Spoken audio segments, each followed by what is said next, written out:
আপনাদের দেওয়া নাম বিজেপি আছে, এটা এখন বিজেপি না, এটা এখন বিডিআর।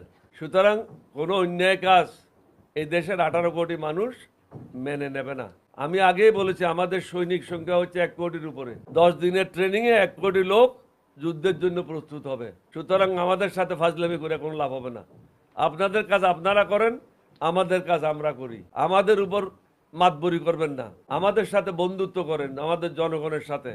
সরকারের সাথে বন্ধুত্ব করলে কোনো লাভ হবে না। সরকার আসবে, সরকার যাবে, জনগণের সাথে সম্পর্ক করেন।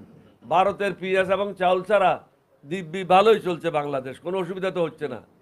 ভারতের মুরগি ছাড়া তো বাংলাদেশ চলছে, ভারতের গরু ছাড়া তো বাংলাদেশ চলছে।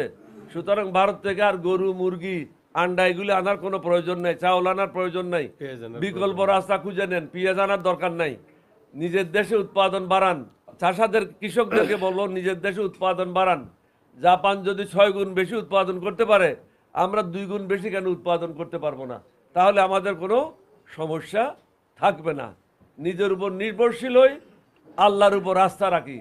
আল্লাহর উপর যদি আস্থা থাকে, আমার রসুলের উপর যদি বিশ্বাস করি, তাহলে আমাদের কোনো সমস্যা থাকবে না ইনশাআল্লাহ।